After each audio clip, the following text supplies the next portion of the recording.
What did I tell you? Been saying it all week. In week 3, you're going to see some teams that were 0-2 come back and win. Not just win, but win big because their backs are up against the wall. And some teams that looked great, 2-0, they're going to flop and fall hard back to earth. It's just another reminder that the only thing we really know is that we don't know much. But I do know there are some good waiver wire pickups, some players that are still on the rise here, some young players that are worth adding here, some veterans that you can't ignore, and of course, there's some injuries and some guys that need to be replaced. I also know that if you subscribe to this channel, not only are you helping us out, you're going to help get access to the best fantasy football coverage around. 70% of our viewers don't even have a subscription yet. It costs nothing. Click the subscribe button. Also give us a like. We definitely appreciate that. Before we get to the waiver wire pickups, let's go through the injury report because this is going to change a lot of things here. You know, every week it feels like there's a different theme. Week 1 was the tight ends, the big name ones.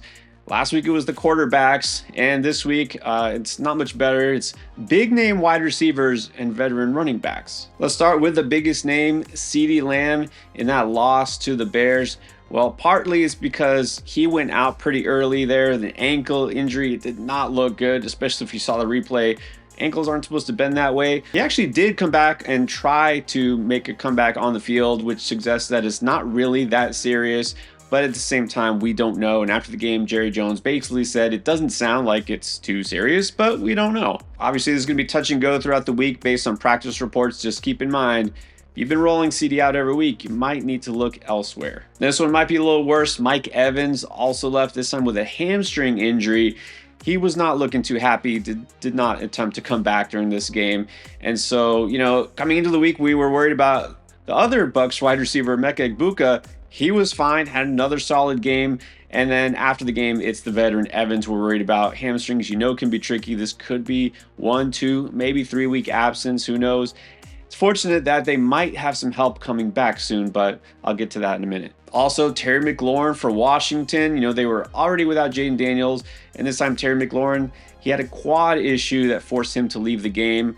And so, not sure exactly what the status is as of now. Another situation we're going to have to look at closely. Didn't have a great start to the season. He was on his way to a big game. In fact, he was inches away from scoring a touchdown on that long reception he had.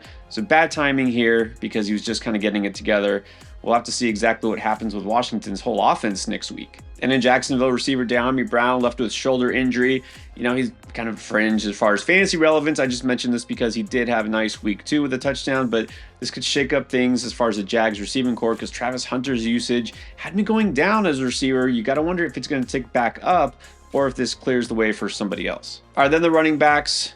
These could be brutal for those players specifically, and especially if you were counting on a guy like James Conner. Really bad ones, one of those replays you don't want to see over and over again. If you're sensitive to that, he was carted off the field. Not good for a veteran running back. You know, Conner had been staying pretty healthy the last couple of years, but remember early in his career, he did have a lot of injuries. And then for Najee Harris, it's all but confirmed. It sounds like this is a season ender. You know, it's probably an Achilles. In fact, Jim Harbaugh, a guy who's notorious for saying nothing, being very deceptive and misleading and giving no information, he actually said preliminary reports suggest it could be an Achilles for Najee Harris. That would obviously end his season. And, well, that already opened the door for Amari Hampton just when we were wondering whether he was worth starting. Here we go. It could be rookie RB season, at least for the Chargers. And then on the Sunday night game with the Giants and the Chiefs, just when you had forgotten about Tyron Tracy, thought he wasn't relevant, he was asserting himself as the lead back once again, only to get injured, suffered what could be either a shoulder dislocation, possibly even a fracture. It was a hard hit, didn't look good, so he left the game, did not return. There we go, opening the door for yet another rookie running back. That's Cam Skattebo. Now, he's mostly rostered in fantasy leagues, but of course, in your shallower leagues, there are some guys like this that for some reason are still available. Just like some of these players you need to add that I'm going to mention. All right, now that you know where you might need help for your team, let's look at where you can get help on the waiver wire. As usual, going to go first with some of these players that are more highly rostered, but if they're out there, you've got to go get them regardless. And I'm kind of surprised I still have to talk about Quinshon Judkins of the Browns. I'm kind of shocked he's actually available in more than a fourth of all Yahoo leagues. It was pretty clear already just last week in his first NFL action. He's the lead running back for Browns. Cleveland made it abundantly clear he's the only running back now here that matters. You can forget Dylan Sampson, Jerome Ford, who? No, Judkins got all but one of the carries in this game against Green Bay, a game which, by the way, Cleveland somehow won. And they won, I mean, mainly because of their defense, let's face it. But as far as offense, it was not because of the passing game. Joe Flacco, not even 150 yards, no touchdowns, an interception here. Somehow, they just didn't figure out that if they tried to stop Judkins and stop the running game, that's all they need to do, but they couldn't do it. This is a really good Green Bay defense, remind you, but Judkins has just looked explosive. In this game, 18 rush attempts, 94 yards, and a touchdown. And so far, after 3 weeks of action, Quinshon Judkins is leading all rookie running backs in terms of rushing yards over expectation at plus 56. Again, mind you, this is a cumulative total, and he didn't even play in week 1. Judkins is already a bell cow. He's already showing that he is explosive. He owns this backfield, and look, Cleveland's not going to be a great offense necessarily, but they're going to give him the ball so that they can try to establish the run as much as possible. There's no excuse for Judkins to be available in any waiver wire, in any league, 8-team, 10-team, it doesn't matter. You got to get him if he's out there. Now, that same game, we also saw a rookie on the other side who's starting to gradually improve, Matthew Golden. We talked about him last week. You know, this is a guy who's not necessarily available in most leagues, but he's also, you know, kind of one of those guys you're not sure yet. He hasn't really done a whole lot. And look, let's face it, he didn't have a big game in week 3, but he still led the team here with 52 receiving yards. Romeo Doubs was a guy who was right there with him in terms of target share, but Matthew Golden already as a rookie is running the same number of routes. He's out there for almost the same number of snaps. He is almost taken over as that number 1 receiver, not quite. And we know the Packers aren't going to have a true number 1 receiver, but he is up there and he's just going to continue to get better as he gets more involved. If you're on the fence with Golden before and he's still out there, get him now, because in week 4, Packers get to face the Cowboys. Need I say more? Yeah, this defense is definitely one of the worst in the NFL, especially their pass defense. We could finally see Golden have a breakout game. Then let's go with rookie number 3. These guys typically don't last long on the waiver wire, but still, Blayshall Tuten, available in just over a third of all fantasy leagues. You know what? This is also a player who isn't a starter in his team, Jacksonville. It's an offense that hasn't looked great so far, but Tuten has done his job. He has looked great. He scored another touchdown here despite having limited carries. Only 6 carries for 21 yards. One of them was that score. No receptions. It's kind of a bummer. You figure he would be more involved as a pass catcher. Now, as I talked about a little bit earlier, De'Ami Brown out.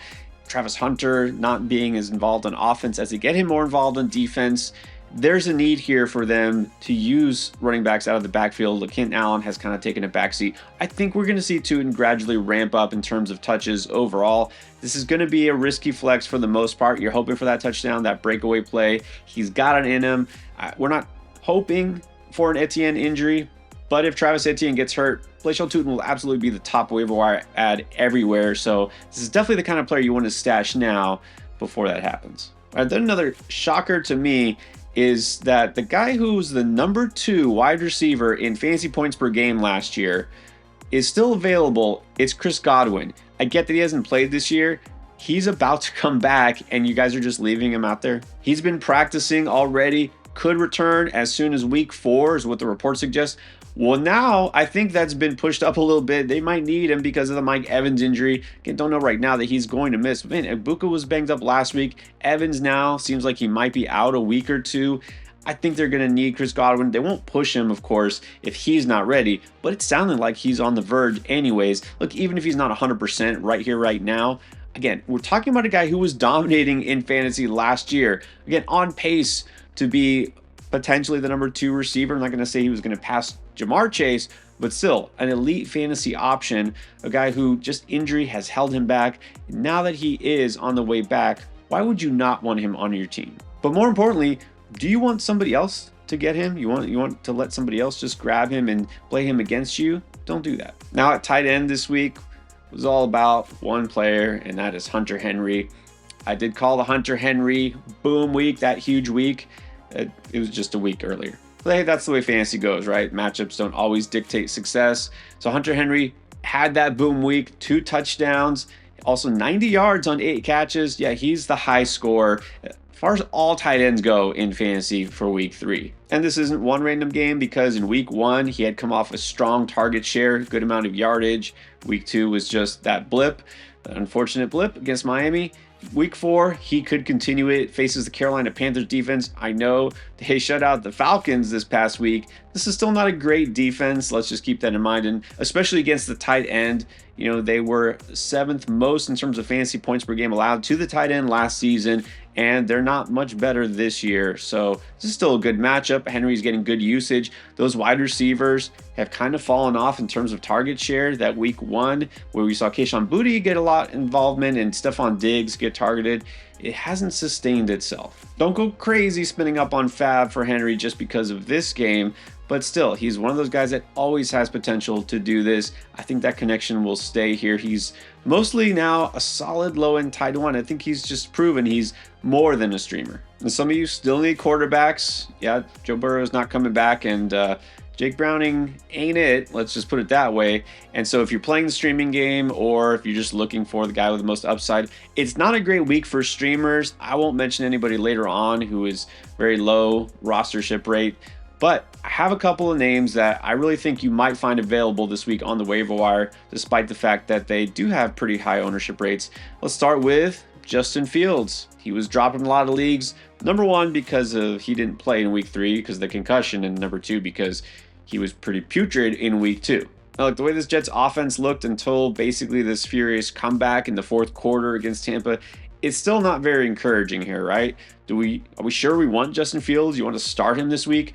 You do, because they face the Dolphins. Dolphins have given up at least 25 fantasy points to all 3 quarterbacks they faced this year so far. And yeah, they faced Josh Allen this past week, but keep in mind, he was the low scorer of those 3. They gave up more than that to Drake May and Daniel Jones. They've already given up 3 rushing touchdowns to quarterbacks. Believe it or not, none of them were to Josh Allen. Just didn't need to because James Cook did all the work here. Justin Fields has that huge upside. I know week 2 was bad, but remember week 1 was amazingly good. We don't know what we're going to get. I'm not even completely sure Justin Fields is playing week 4, but over a week clear from concussion protocol, you think he would. So if he's out there, I'm still going to roll him out if he's available. But I also bet that you're going to find Jordan Love on a lot of waiver wires this week. Yeah, people are going to drop him because, they just lost to Cleveland and his numbers weren't good. This should have been a good game for him. We knew Cleveland had a really good run defense and they're solid overall, but, they do allow a little bit more to the passing game. Not this game. Jordan Love, only 183 passing yards, 1 touchdown, 1 interception. Those aren't the kind of numbers you want to see. We don't see a lot of explosiveness overall. His numbers on the season don't inspire you to want to start him in a single QB league. And so then you're like, well, why do I even hold on to him? Well, it's the matchup. I already said this with Matthew Golden. You're facing the Cowboys, and this defense is looking like possibly the worst pass defense in the NFL. They're up there with the Dolphins. We're competing here for the worst. I think it might be the Cowboys after we saw they made Caleb Williams basically look like an MVP caliber quarterback for the first time this season. This was the first game in Caleb Williams' career where he didn't take a sack. That's the Cowboys defense that Jordan Love is going to face. They are, as of right now, statistically the worst defense versus the quarterback in terms of fantasy points allowed.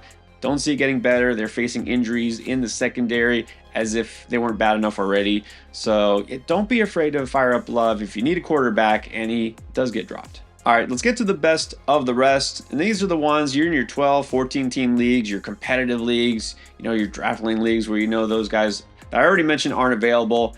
All right, here are the ones you're going to have to fight for and spend up some fab. These are the guys that are now on the radar. What we saw as soon as Connor left, Trey Benson, 74% snap rate, 50% route rate, and he got 7 of those RB touches. Amari Demercado, guy that has been there for a couple of years, he will have a role, especially on passing downs, but it looks like they're basically handing the reins over to Benson, as opposed to last year. There was some sort of a committee here. But look, we've seen Benson already get involved in the first 2 games with Connor healthy. This is Benson's chance to shine finally. And in this game against the 49ers, wound up with 10 carries, 42 yards, almost had a touchdown. He got the goal line carry, which is what you want to see. Got stuffed on that goal line carry, which you don't want to see, and that's where they wound up going to Trey McBride for that touchdown. But look, Benson's going to get more opportunities. He's not your typical goal line back, but they don't really have one. Demarcado is not exactly much bigger. I don't feel like he'll get replaced. But even more valuable is the fact that Benson is running routes. He is going to catch the ball out of the backfield. And so now Benson is looking like he's going to enter RB2 territory. Now I have another rookie to talk up, and look, it might be happening sooner than we expected. Or was it just the Cowboys defense? Well, Luther Burden, first 100-yard game of his NFL career. First anything, really. Look, this guy was not even used at all, basically, the first 2 games. And let's face it, the Bears offense looked lost the first 2 games. But again, week 3, completely flipped the script. We saw Caleb Williams look great. We saw Luther Burden get involved. And like a lot of this was done on that long 65-yard touchdown. But still, he was getting targeted more, and they're kind of changing some things up here. DJ Moore, they started lining him up in the backfield, not just using him as a wideout. They're trying different things to get the running game going because it's not happening, but also involving a guy like Luther Burden. We've heard all sorts of hype from him in the preseason, and basically some of these beat writers are saying it's not going to be long before he supplants DJ Moore in this offense. Is it happening already? Or it might be too soon to come to that conclusion. But look, we finally have seen what we were waiting to see from this Bears offense. You don't want to take, this too far because it could just be the matchup. The Cowboys really just might be that bad on defense. But at the same time, we know this was in here. Burden's guy who has this upside. Odunze's still clearly the one here. Moore is still there. But Burden is a guy who, even if he doesn't get a heavy target share based on the competition here with these other receivers, you know what? He's going to get used, and he has that home run ability, and we've seen it now. Speaking of home runs or explosive plays, or what we want to call it, did you think that Trey Tucker had it not just once, twice, but 3 times in him? Who would have thought that Trey Tucker could have emerged as one of the leading receivers here for the Raiders? I'm trying to find a way to kind of humble brag that I told you to stash him after week 1. Let me just put it out there. I told you to stash him after week 1. He, not Dante Thornton, not Jack Besh, not anyone else, is the number 2 guy in this offense. Now, if you look at the stats for week 3, he was the number 1 guy in this offense at receiver, surpassed Jacoby Myers, not just in production, but in targets. Yeah, Trey Tucker's probably going to wind up being the highest score fantasy player of week 3 because he had 3 touchdowns on 8 catches for 145 yards. And because of that one game, yes, it's still a small sample of 3 weeks, but after that early slate, according to Mike Clay, he's right behind Puka Nacua on the season for fantasy scoring at wide receiver. This will clearly change. It's not going to last. But at the same time, you cannot just ignore Trey Tucker because he has now gotten heavy targets in 2 straight weeks. He got 17 targets the past 2 games. And this Raiders offense, we thought it would be all Ashton Genty, conservative, right? Pete Carroll, like back in Seattle. No, they are passing the ball in neutral situations. They're passing a lot more than we thought they would. And Geno Smith is still showing he can air it out. He's very capable, and he's going to Trey Tucker a lot. It's not often that a guy does almost nothing for 2 seasons and then has a massive breakout in year 3. It used to be more common because these receivers just weren't played heavily as a rookie. Things have changed. It still could happen. And as I mentioned 2 weeks ago in the stash video, Trey Tucker was among the leaders in unrealized air yards last year. He was getting opportunities. They just weren't happening because he had to deal with Aiden O'Connell and Gardner Minshew at quarterback. Geno Smith is an upgrade. This coaching staff is an upgrade. So Trey Tucker is now looking like a big play receiver, and I don't think that's just going to stop. What's also not going to stop is me telling you to pick up Alec Iomanor. I have now said this every single week. I guess I have to keep saying it because not enough people are picking him up. It seems like he is actually now already the number 1 receiver for Tennessee because Calvin Ridley is not. I mean, they're trying to make Ridley it, but he has to catch the ball first, doesn't he? 7 targets, Ridley caught 1 of those. And so now on the season, Ridley is 8 for 21 in terms of catches. Iomanor, on the other hand, now back-to-back weeks with 4 receptions and a touchdown. Look, there's not a lot here in terms of this pass offense for volume. They just aren't pass heavy and they aren't score heavy. And you know what? It's just not a good offense, but Iomanor already asserting himself as the top guy. He's a rookie. He's clicking with his rookie quarterback, Cam Ward. I think Ridley at some point has got to step up, doesn't he? But in the meanwhile, Iomanor is doing that, and he's at the very least going to be equal with really because he's already done it in terms of target share. Another repeat here, another rookie receiver, Torrey Horton, guy that looked like a smart stash. And here we go, cashed in again with a touchdown this week. Not to mention, those of you who are in these leagues where you count return yards, you definitely want to pick him up. He had a 95-yard punt return for a touchdown. Horton hasn't got nearly as much attention as some of these other rookie receivers, but he's joining Emeka Egbuka in a list of very few rookie receivers who are scoring 3 touchdowns or more in their very first 3 games of the season. Now, to be real here, Horton strikes me as more like Torrey Smith than Odell Beckham, all right? But there's a place for that. Torrey Smith was a good fantasy player, right? A little volatile up and down. You rely on those touchdowns, those big plays. But again, there are only so many target hogs that you can have in an offense. JSN is it in Seattle. Horton's already looking like the number 2 receiver there because he was already number 2 in terms of target share for this team. It's not a lot of targets, to be sure, but he's next up in line. Cooper Kupp still kind of involved. He's not a big play threat, right? He's not a red zone threat anymore. Horton is. We're not quite to buy season yet. You shouldn't need to start or flex a guy like Horton unless you're in a deeper league.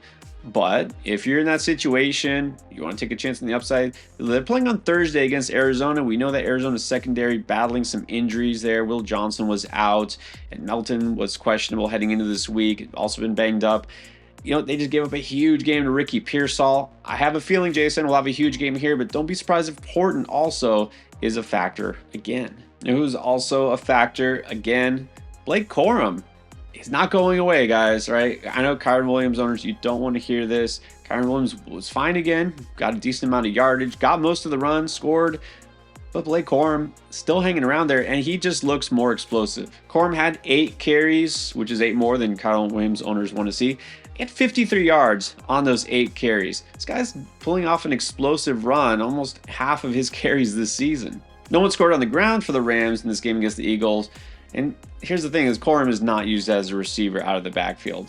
That's going to limit his upside. He doesn't have standalone value. So if you're asking, do you flex him? No, he's just a handcuff. That's all he is right now. But I'll tell you what, a lot of you maybe picked up Tyler Algier because you thought, okay, well, even if Bijan doesn't get hurt, sometimes I can play Algier. And he's not getting any run these days, but Corum is.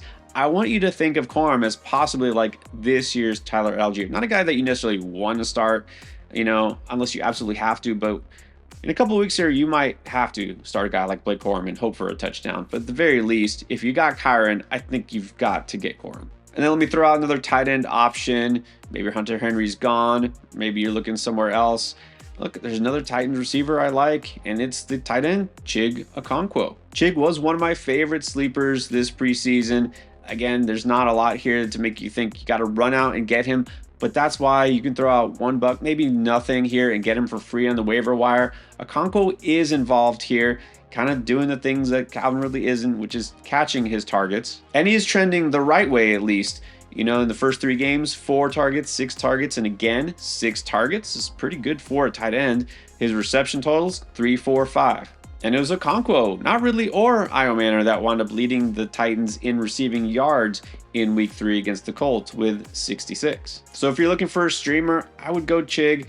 It on paper, it doesn't look like a great matchup against Houston. Their defense has been solid, whereas their offense hasn't been. But look, Brenton Strange just put up 6 catches for 61 yards against Houston. If you can come up with something like that for Okonkwo, hope for a touchdown. As far as streaming tight end goes, that's pretty good. All right, there's plenty of options for you to consider there for the week 4 waiver wire. Don't forget, you still have questions, use the Draft Lane app. It's absolutely free to download from the App Store or Play Store. Use code ENDGAME. You get 10 free credits to use towards your questions. Of course, we got you covered for start, sit, everything else to help you win in week 4. It's all right here.